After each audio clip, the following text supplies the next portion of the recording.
भगवान शिव का तीसरा नेत्र जब खुलता है तो पूरा संसार कांप जाता है। लेकिन क्या ये सिर्फ संहार के लिए है या इसके पीछे छुपा है आत्मज्ञान का गहरा संकेत? आज जानिए उस नेत्र की रहस्यमय कथा जो आंखों से नहीं बोध से देखता है।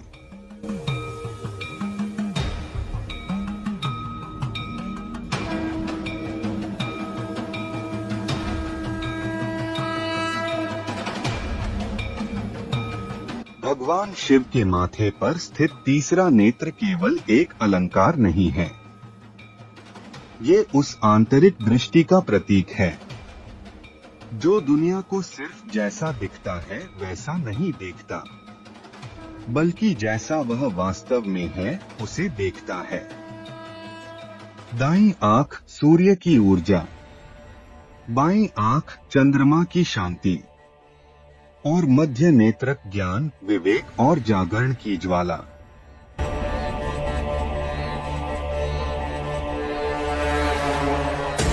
सबसे प्रसिद्ध कथा आती है कामदेव की।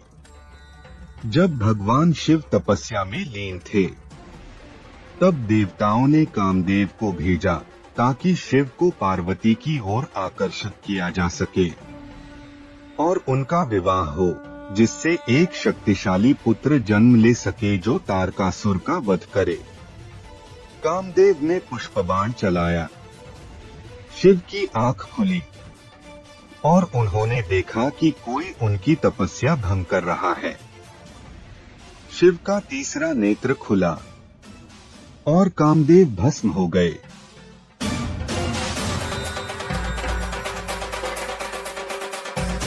क्या शिव क्रोधित थे? हाँ, लेकिन सिर्फ इसलिए नहीं कि उनकी तपस्या भंग हुई, बल्कि क्योंकि माया ने आत्मा को मोह में डालने की कोशिश की। तीसरा नेत्र माया को जलाने की शक्ति है। यह नेत्र हमें सत्य दिखाता है, चाहे वह कितना भी कठोर क्यों न हो। इसलिए योग, ध्यान और साधना में कहा जाता है, भ्रिकुटी के बीच ध्यान करो, वही शिव है, वही जागृति है।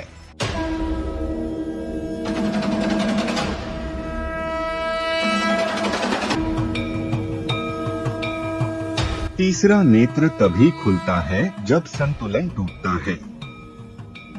ये सिर्फ संहार नहीं करता, विकार का अंत करता है। जो बाहर से अधर्मी हैं, उनके लिए यह विनाश है, लेकिन जो भीतर से सच्चे हैं, उनके लिए यह ज्ञान का द्वार है।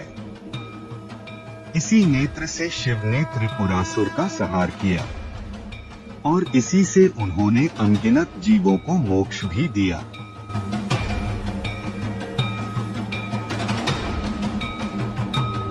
क्या हमारे पास भी कोई तीसरा नेत्र है? हाँ, वो है विवेक, अनुभव और आत्मदर्शन। जब हम बाहरी दिखावे से हटकर आत्मा की आवाज सुनते हैं, तब हमारा तीसरा नेत्र जागता है। इसलिए शिव केवल पूजे नहीं जाते, बल्कि उनके भीतर के प्रतीक को जीवन में उतारने की आवश्यकता है।